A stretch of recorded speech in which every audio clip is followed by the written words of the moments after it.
बिस्मिल्लाहिर्रहमानिर्रहीम। अस्सलाम वालेकुम। टारगेट पॉइंट के साथ मैं हूं आसमा चौधरी। नाजरीन, जब इस वक्त पूरा मुल्क बिजली पुकार रहा है और लोड शेडिंग से शायद बुरा हाल है, जो कि पूरी गर्मियां इसी तरीके से गुजर गई और लोड शेडिंग का शेड्यूल हमने देखा कि टस से मस ना होगा। हुकूमत 1200 अरब रुपए इस हवाले से पहले ही अदा कर चुकी है और हमारे ही वजीर खजाना का कहना है कि 66 दिनों में 58 अरब रुपए बिजली की मद में अदा किए गए, लेकिन 18 से 20 घंटे की लोड शेडिंग अब भी जारी है। सियासत का जब हम जिक्र करते हैं तो लोग शायद इस वक्त सियासत से आजिज आ चुके हैं और अवाम की सूरत हाल तो सबके सामने है, लेकिन सियासतदानों का जब हम जिक्र करते हैं उनकी अवाम की नब्ज पर जब वो हाथ रखते हैं तो शायद बहुत सारे और इश्यूज को भी वो सामने ले आते हैं। पाकिस्तान की सियासत का जैसे हम जिक्र कर रहे हैं, कल भी हमने बात की, एक हफ्ता पहले सूबों का इशू ज़ेरे बहस रहा, नए सूबे बनने चाहिए, कमीशन कैसा होगा, क्या नहीं होना चाहिए। उसके बाद हमने अचानक से देखा बल्दियाती इलेक्शन, 4-4.5 साल बाद हुकूमत को बल्दियाती इलेक्शंस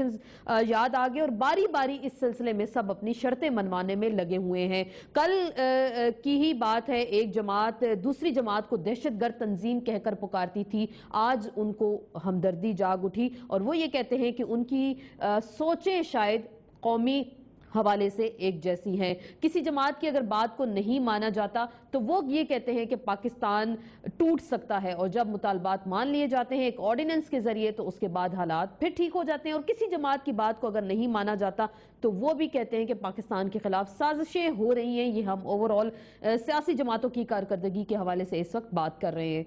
ये इस वक्त पाकिस्तान में हो क्या रहा है, जैसे कि हम पाकिस्तान की सियासत को जिक्र कर रहे हैं कि अवाम को अंधेरों से निकालने के लिए कोई मौसर प्लानिंग तो की नहीं गई, लेकिन निगरान वजीर आजम लाने के लिए 12-12 घंटे की मीटिंग्स की जा रही हैं। असेंबली का इजलास, अगर सेनेट का इजलास पाकिस्तान के अवाम के टैक्स के पैसे से होता है तो वहां हमने बिजली के लिए शायद ही थोड़ी सी आवाज सुनी हो लोड शेडिंग के हवाले से, लेकिन हमने वहां पे अवाम को रिलीफ देने के हवाले से कोई आवाज नहीं सुनी। पेट्रोलियम की प्राइसेस में कमी करने के हवाले से शायद हमने कुछ इस तरह की स्ट्रॉन्ग किस्म की आवाजें नहीं सुनी। पाकिस्तान में जो दहशतगर्दी जारी है, बाजोड़ में क्यों हमारे सियासतदान खामोश रहे, जैसे कि हमारे वहां पे जवानों की सरकटी लाशें मिली, उस पर क्यों खामोशी तारी की गई, या फिर जो धमाके इस वक्त हो रहे हैं वो पाकिस्तान के शहरी मरे, कोई इजरायली वहां पे नहीं मरे थे, कि जिस पे शायद हमारे सियासतदान खामोश रहे। और यही हम पाकिस्तान की सूरत हाल का जब हम जिक्र करते हैं, आज से 2 दिन बाद जब हम दिफाई पाकिस्तान मनाने जा रहे हैं तो हमने खुद पाकिस्तान का कितना दिफा किया